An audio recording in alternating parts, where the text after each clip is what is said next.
Talk about stats and HUD today. This is what we will be going through together. Let's talk about the why. Let's start with the second point here. Just more information is just always better, right? If you know something, it has to be better than not knowing something. The evaluation of that information is what is your job there. Obviously, one piece of information can lead to you making something stupid that might not be right, but this is up to you. It was not the information's fault.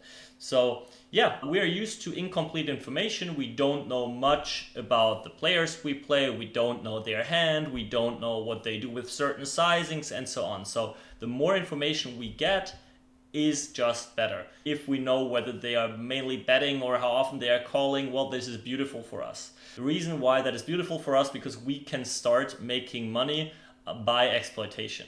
I try to break down poker as often as possible to my favorite, most simple game, which is rock, paper, scissors. We should know the equilibrium, which is randomizing everything, but just knowing something makes you crush, right? Just knowing that people take rock more often, knowing that people take paper and so on, right? So, and this is just based on the 3 questions we use all the time. Knowing what would be right. So the question regarding that is what is right. Second one, what is villain doing wrong? And this is where stats can help us. And then our job, what would be the right exploit, is now what we need to figure out then. All right, so why stats? We want to get more information. We figured out more information has to be better. There's no downside of having more information. And we want to use that information to make the first deviations to have an idea, right? All right. And now is the perfect moment for the pyramid of reads. And what I did there is just like I wrote down in kind of a ranking how important information is for me. And you can always compare that to rock, paper, scissors, right? So it's like, yeah, let's start with the bottom one, right? The weakest read you can have is often you say like, you describe a hand to your friend, you say like, I have no read. Well, which is actually not true. No read does not exist. You know at least which game you were playing. Right? It makes a difference whether you sit down and play NL5 or you sit down and play NL 5000. This will be different. It will be a difference whether you go to a local casino in the middle of nowhere in Texas or you go to a table in Vegas during a series where maybe some sharks are waiting for you as well. The second level, I would say, is something that is, yeah, you can see very early, some sites show it. I gave it here like the nation read, the stack size read, limping read, just like you have seen him limping once, that tells you something, right? You have a stack size, he sits down playing the Zoom pool with 71 big blinds. This is like, not a single regular I know is doing that. Right? There are some mid stacks, okay, but it's like, yeah, very likely he's a recreational. Nation read, maybe some nations are a little more passive, some are a little more aggressive. Who knows? Maybe the Austrian flag just shows you that pretty much all the regulars from Europe are living in Austria now, so it's like maybe you don't want to play against that one so much, and something like a flag from, I don't know, like Lebanon is maybe a little better to play against on average, right? Obviously there are great players in Lebanon as well. So now, important to figure out that the next point is the one we are talking about today. And this is important to figure out what stats show you exactly. This is something I did wrong in my earlier career because I took stats often as a given thing. Like I was saying, this guy is playing like that. Like as if someone programmed the robot and he's playing like that. The stats we need to understand is the result of someone playing versus a certain pool. But obviously, he doesn't need to play the same way against every single player. And I can always give you very easy examples. I'm overfolding to 3-bets. But I'm not overfolding versus 3-bets if you're a good player. So my overall stat will always be overfolding because like they are just way more bad players that are not 3-betting enough than they are like over aggressive maniacs. So now don't take that as a guarantee the stats you're seeing. Maybe people are playing slightly different versus you. All right, yeah, now an even better information is a play versus a hero-like player. What is, I think, was always one of the biggest benefits in my cash game career as well as in my tournament career is that I had lots of friends playing the same games. Actually, to be honest, right, from an American perspective or whatever, all those Germans were kind of the same. So it's very obvious that they treated us kind of similarly. So it's a better read if I see someone like Ike Haxton play a hand versus Stefan Schillhabel than seeing him play a hand versus, I don't know, carry cats. Right? It's just a better information because it tells me, well, this is probably more or less the same thing he would have done versus me. And then obviously the peak of the pyramid is the hands I actually play versus that certain player. So this is where he needed to show his real strategy. Obviously, when we talk about note taking, about reads and so on, that's kind of it goes hand in hand with HUD and stats and needs to fit together. This is where we look for, like those crazy reads, something that we know exactly and so on. But this is, well, usually not what is the case that we find. Usually we don't have certainty. And here I just want to put it in the right order that we know, okay, what is a HUD actually? What do stats actually mean? And this is someone playing versus a pool of certain player. Even better if you know that pool of certain players. Okay, so now what I said before is that stats and a HUD mean this is how villain plays versus a pool, is that if someone folds way too much versus 3 bets, it does not necessarily mean that you can hammer on him, because maybe he's not overfolding versus you. Right? As long as you are unknown, it's very, very likely. Right? As an unknown against a good reg, it's very, very smart to over 3-bet from the big blind to start with, because, well, every good player figured that out, that you just can't overfold there. But yeah, just to know what's going on here. Now let's get to the main stats, the basic stats that should be part of every single HUD. I always tell everyone the best HUD you can use is the one that you built yourself. Every HUD you can just copy from somewhere will contain too much information. You building your HUD will give you the decision which stats are you actually working with. All right, so now let's talk about these basic stats that everyone knows, but I want to tell you how important those are. So those are very, very important for a couple of reasons, because there's no big data needed. Right? A couple of hands can tell you already, just remembering someone, like, or having stats on someone from the last sessions, having 40, 50 hands, and you already know VPIP and PFR, which are obviously the first two ones, will help you. For 50 hands, that's very, very good. It's very reliable. It's like just there's not big variance in those. You won't know whether they play 27-19 or they play 24-20, but you know whether they are crazy or not. So this is what we need to use for mainly the detection of outliers. Right? This is what I want to call it. It's just figuring out, is there like a really bad player at our table, which is the most important thing. And this is why all the basic stats will be preflop. Everything else doesn't matter. And let's start with the VPIP. Everyone can Google it. Everyone should know by now, is voluntary put money into pot. Right? So just someone invested money, pre-flop. That's it. And he wasn't forced to by posting a blind.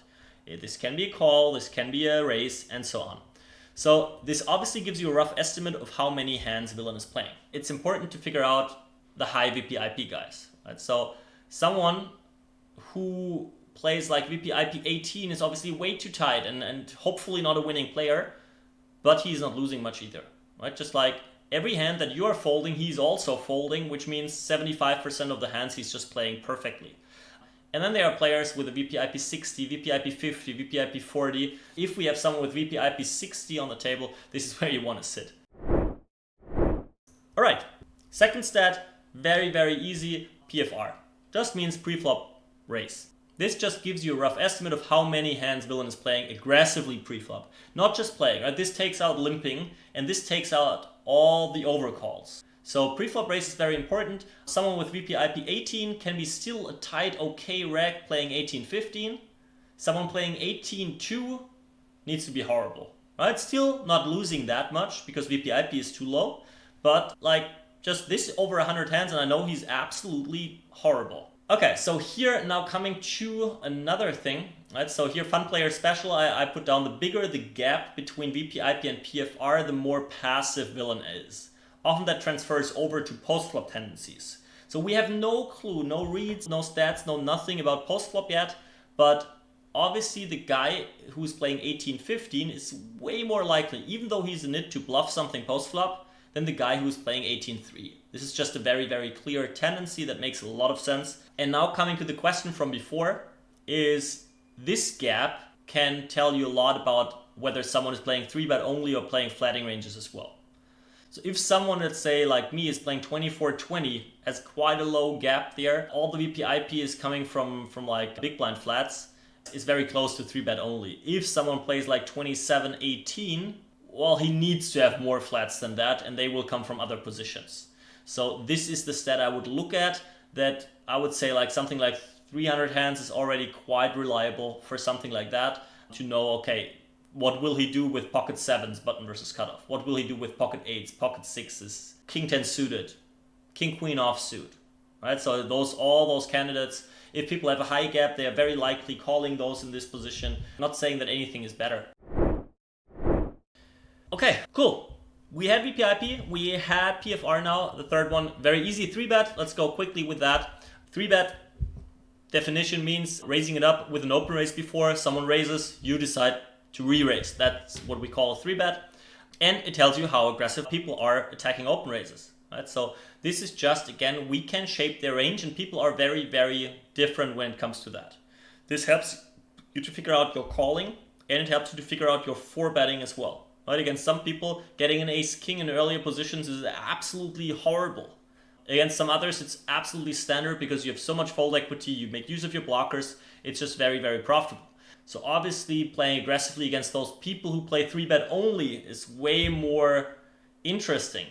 Well, because they have wider ranges, you can attack that more than if they have like queens plus or a bluff and they flat their jacks, 10s, and 9s. This is something we talked about already, right? You asked the question here that I wanted to have here on the slide, the fun player special here, the tighter villain, the more money we win post-flop with hits, right? To just have that in mind. We want to have hands that know on the flop whether they beat aces, kings. Well, that's mainly talking about set mining, and obviously maybe some 4-5, 5-6 suited. Sure, any hand can make 2-pair, but they flop like open-enders and straight draws, and we know how to continue. Example number 1. You only need to look at the 3 numbers that have colors. There's one more number with a color. I see that. This is the number of hands. But on the left side, the 35, 31, 23.5, I wrote it down underneath, again, just to make sure we talk about the same thing. And on the right side, the VPIP 38, 3, 2.7. So now, why I chose those 2 players is very easy, because they have almost the same VPIP. They are both horrible, and we want to play with both of them, but we want to play against them absolutely, completely opposite.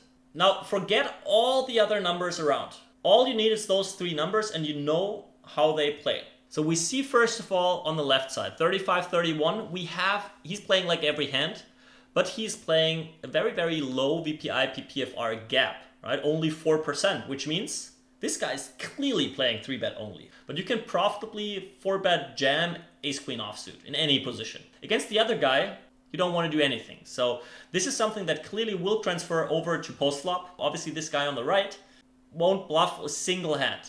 And on the left side, this guy will value bet too thinly, because it's like the best hand he got dealt the last 20 hands and he can't take it anymore. And he will just take any opportunity to rip it in. Main stats advanced. Don't take them for granted, because now we are really talking about stats where we need sample size. Right? So it's not just, I did this because of that stat. Right? VPIP PFR, we can do lots of reasoning, because we can take that as given. Like his VPIP was like 35, 40. This is why I can easily just get it in 1 pip to wide or something like that. This is a good reasoning. Here it's a little tougher, right? So we want to combine those stats with maybe other stats. For example, VPIP, PFR, and 3-bet. So here those stats is not for figuring out the recreationals mainly, but to make differences between the regs we are playing. Right? So here I use those to characterize players a little more. Like, I know it's a good reg, but I still call him a nit because he's maybe a little on the nitty side for a good reg. Okay, so let's start with number 1. My favorite stats that everyone is not using enough, where it's possible to have a HUD like Zoom 200, is positional raise first in. RFI just means raise first in. So it's not just pre-flop raise, which includes just your raise, your 3-bets, your 4-bets. It's really you are first in a certain position and you're raising. Boom. It's just your range written down. It shows, first of all, the positional awareness. You see recreationals that just play 27% from every position. So now this is the spot where I say you can play versus range, not versus the position. Usually we say like hijack open raises. And this tells us how loose he should be on average. But if we know he has 23%, we can look up a range versus 23%. If we have the next player who was only open raising 18% from there, well, maybe we should 3-bet a range or call a range that is maybe that we play against under the gun from another player that is also 18%. And my favorite stat now, second one, $1 when seen flop. It just shows you how much people fight for pots. Well, or give up easily. You have very good recs that have a $1 when seen flop of like over 50 is really strong, right? Not all pots are heads up, and if you win more than 50% of your pots, well, then you're really like taking more of the share that belongs to you. If someone has like 43, he didn't bluff in any big pot. So you see how much people are fighting for a pot. Fighting does not mean bluffing necessarily. It means both bluffing and getting bluffed, right? If someone is fighting for every pot, it's tough to bluff him because he will bluff catch. Very often that the guys who are bluffing the most are also the biggest calling stations. Also tough, this is maybe an exception here. If someone plays 14-11 and is just the biggest nit of all times and always has it, well, he will always take it down post-flop. If VPIP and PFR are high and $1 when seen flop, this is where you probably don't want to overfold your 0 EV catchers. All right, we'll get to one more stat, and this is the $1 showdown percentage. Again, you can combine that or should combine that with the $1 when seen flop. So if someone is not bluffing, then he should very often win at showdown, right? So the lower $1 when seen flop, the higher the 1 at showdown. And if someone is not bluff catching, also the $1 at showdown should be higher. So both things that make the $1 win seen flop go up, makes the $1 at showdown go down. And this combination can tell you a lot. So the crazy guys, you can then see whether they were on run, right, or not. You need some sample for that. Right? If someone has $1 win seen flop of 53, and he also won like 56% of showdowns, well, he was just on a heater. Like, this is just impossible. If someone has on sample 52% winning, like maybe this crazy guy from before, but is only winning at showdown like 43%, well, then he's just always full of shit. Very easy explanation. All right, now, example number 2, I have 4 very solid or even very good recs here. And here we see the raise first ins, positional, right? It starts with under the gun, hijack, cutoff, button, small blind. Here you see something, right? Whether you play against AGL buy or Carlos, big blind versus under the gun is a hell of a difference. Right, and now, last example regarding $1 when seen flop and $1 at showdown is this here. I filtered in like a certain time frame. I'm not giving away too much here about those players because maybe they changed their game. Just the $1 when seen flop. So here we got Jacktis, for example. Lots of players know him. He's just on the very nitty side, I would say. Not very, I mean, like I played 48.2. I'm in the middle of the pack here, I think. AGL, actually, that 48 seems rather low, given the now, we need to put that into the perspective, right? Given his tight preflop stats, the 48 seems kind of low. Like this Lauric 22 guy, over 5,300 hands, he just never bluffs. And then we have like very strong players like, for example, Welsh Guts and Big Stealer, Sunny 92, like in the 49-50 region. And then maybe some people who are a little overdoing it. This is kind of the lines we've seen. This is all the players in that certain time frame. I have 5k plus hands. All right, key takeaways, here we are. But now we started today that we figured out that stats and HUD can tell us a lot about a player's style, or it helps us to identify weaker players quickly. But remember the pyramid of reads, right? Because it does not represent how they play against you. It's a collection of stats against other people, mainly other people. Right? Not against you. This is not a given thing. They are not programmed robots playing like that. All right, so here use stats for slight adjustments, never as a sole reason to go for a heavy exploit, right? Just like prepare your ranges correctly, like this, playing versus a range, not versus a position. Just knowing that you play big blind versus 20%, big blind versus 15%, or big blind versus 40% is a big difference. And then, as we've learned in the end, maybe a little how all those stats work together. And you could add way more. We didn't even talk about c-bet flop and like check back ranges and so on, right? And then you can combine all those stats for an overall picture. And very important is to actually do that. And then, big recommendation, build your own HUD. Don't take anything with lots of stats from somewhere. Only put the stats in your HUD that you actually use. See you for the next one. See you on the platform. See you in Discord. Thanks for attending and see you around.